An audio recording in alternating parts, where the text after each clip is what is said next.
Hi అండి. ఈరోజు ఇడ్లీ పిండితో గుంట పొంగనాలు ఎలా చేయాలో చూసేద్దాం. ఇడ్లీలు ఒకరోజు వేసి ఆ పిండిని అలా ఉంచేయాల్సొస్తుంది. ఇలా ఈజీగా పొంగనాలు చేసుకుంటే ఈవినింగ్ స్నాక్ లాగా బావుంటాయన్నమాట. ఒకసారి ట్రై చేసి చూడండి. ఇడ్లీ పిండి లేదా దోస పిండి ఈ రెండిట్లో ఏ పిండితో అయినా ఈ గుంట పొంగనాలు వేసుకోవచ్చు. ఫస్ట్ అయితే ఉల్లిపాయలు కట్ చేసుకొని ఇడ్లీ పిండిలో వేసి కలుపుకోవాలి. పచ్చిమిర్చి ముక్కలను కూడా వేసుకొని కలుపుకోవచ్చు. కానీ కారం అవుతుంది అని నేను వేయలేదన్నమాట. కొత్తిమీర ఆకుల్ని కూడా కట్ చేసుకొని మంచిగా పిండిలో మిక్స్ చేసుకోవాలి. తగినంత ఉప్పు కూడా వేసుకొని కలుపుకోవాలన్నమాట.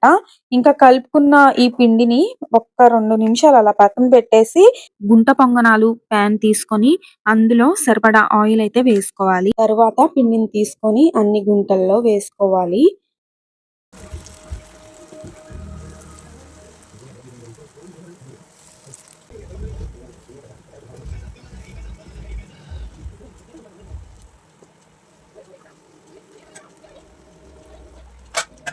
ఈ గుంట పొంగనాలు వేసేసుకున్న తర్వాత మూత పెట్టుకొని ఉడికించుకోవాలి. 10-15 నిమిషాల టైం అయితే పడుతుందన్నమాట. అంటే సిమ్ టు మీడియం వరకు ఉంచుకోవచ్చు.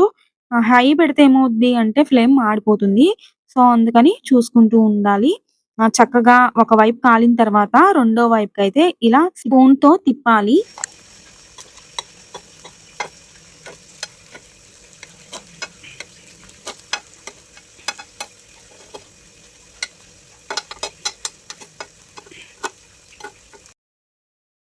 రెండు వైపులా చక్కగా ఉడికిన తర్వాత పొంగనాలను వేరే ప్లేట్‌లోకి తీసుకోవాలి. ఫైనల్‌గా గుంట పొంగనాలు చక్కగా రెడీ అయిపోయాయి. గుంట పొంగనాలు అయితే రెడీ అయిపోయాయి. ఈ పొంగనాల్లోకి చట్నీ ఏంటి అంటే మామిడికాయ పచ్చడైనా బావుంటది. నూరిన పచ్చడి అంటే టమాటా, పచ్చిమిర్చి పచ్చడైతే చాలా బావుంటుంది. ఇక్కడ ప్రిపేర్ చేసేసాననమాట. దీంతో ఈ గుంట పొంగనాలు తింటే సూపర్‌గా ఉంటుందనమాట. ఈవినింగ్ స్నాక్స్‌కి 10 నిమిషాల్లో రెడీ చేసేసుకోవచ్చు ఈ గుంట పొంగనాలు.